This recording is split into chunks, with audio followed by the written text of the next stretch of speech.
convencer a alguien al entablar una negociación, generalmente todos utilizamos métodos que apelan a la razón. En este caso, para convencer a alguien de tomar un trabajo que implicaba mucho mayor riesgo que el ser uno de los ejecutivos mejor pagados en ese entonces, el método que casi todos utilizaríamos sería tratar de ofrecer más dinero o mejores prestaciones. Lo que Jobs entendió es que nunca podría competir con Pepsi en ese rubro. Lo que sí podía ofrecerle era ser el líder de una empresa que podía ser, fue y sigue siendo de las más innovadoras en la historia moderna. Esto lo logró haciendo que Scully cambiara su enfoque del lado racional hacia el lado emocional. Él ya estaba al tope de la pirámide en cuanto a su éxito profesional. Jobs creó en él una idea que podría alcanzar mayor satisfacción en su vida profesional de la que jamás tendría trabajando en Pepsi. Todos nosotros en el trabajo o en la escuela sabemos lo aburridas que son las presentaciones de PowerPoint.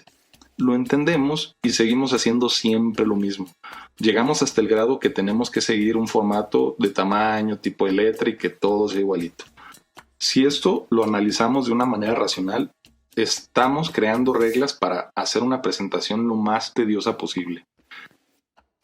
Si queremos entender cómo hacer presentaciones exitosas, basta con ver las pláticas de TED, Technology, Entertainment and Design, un foro donde se habla de cualquier cosa que valga la pena hablar. Su slogan es Ideas Worth Spreading, ideas que valen la pena propagar. El formato aquí consiste en que una persona se para en un escenario a exponer su idea a la gente. La única limitante es que no debe sobrepasar los 18 minutos. En esta exposición jamás veremos que el presentador lleve un PowerPoint que tenga toda su plática escrita como se hace en el trabajo o en la escuela. Prácticamente los mismos principios que utiliza un buen orador los utilizan también los comediantes. En el stand-up y los chistes en general se cuentan historias. La premisa básica es que el público asume lo que le están contando y el comediante cambia el sentido de la historia de manera inesperada. No importa si son chistes largos o cortos. Podemos recordar a Polo Polo, uno de los principales comediantes mexicanos que todos tenemos como referente. Él nos contaba historias largas y te daba todos los detalles de manera graciosa y te tenía la expectativa del desenlace.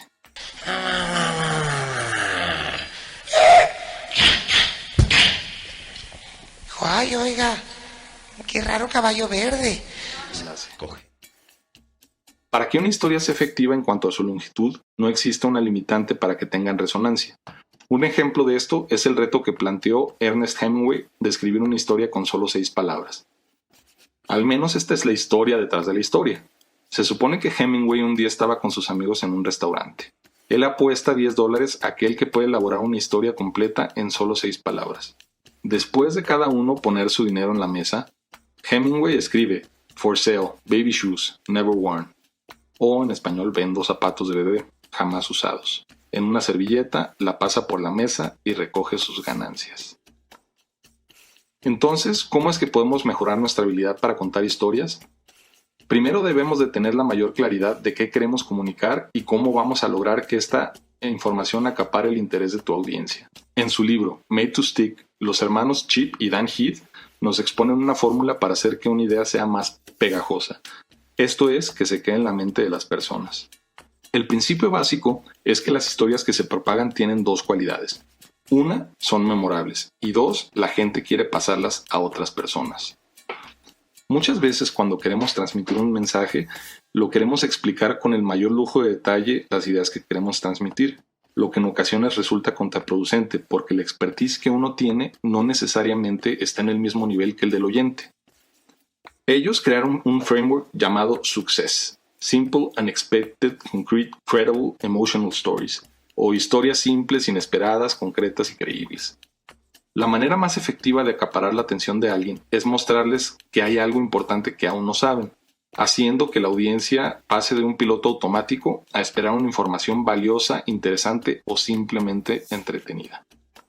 La efectividad de las emociones para que se adhiera una idea dentro de la mente de las personas es mucho mayor que usando el sentido analítico. Por ejemplo, para entender lo que se sufre de malnutrición en el mundo, es mucho más efectivo que se muestre una foto de un niño viviendo esta situación que tan solo presentando cifras. Las emociones son la fuerza motriz del comportamiento humano, no la razón o las estadísticas.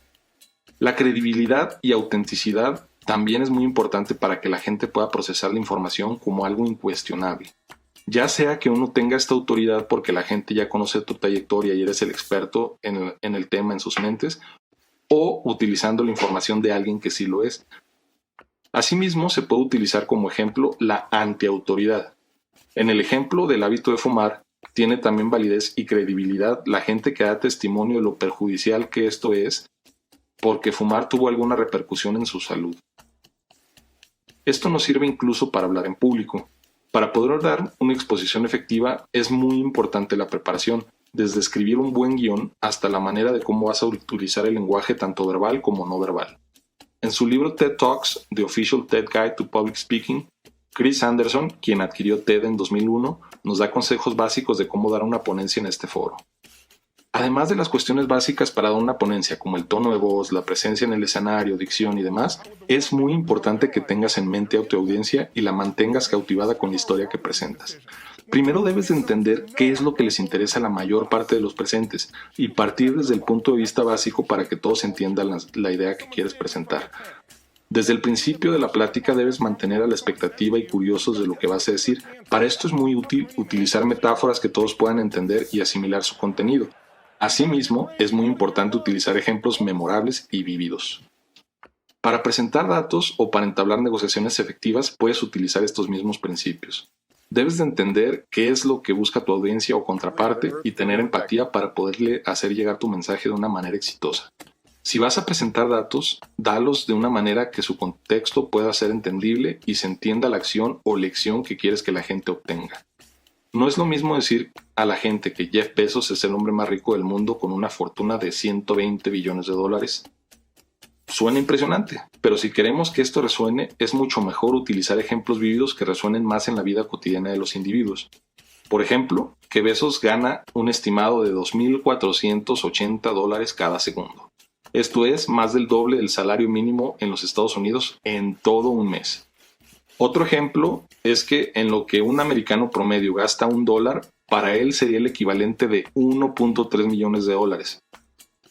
Lo que tienes que hacer es ponerte en los zapatos de la otra persona. Imagínate qué es lo que quiere escuchar y dale una historia que lo haga reflexionar.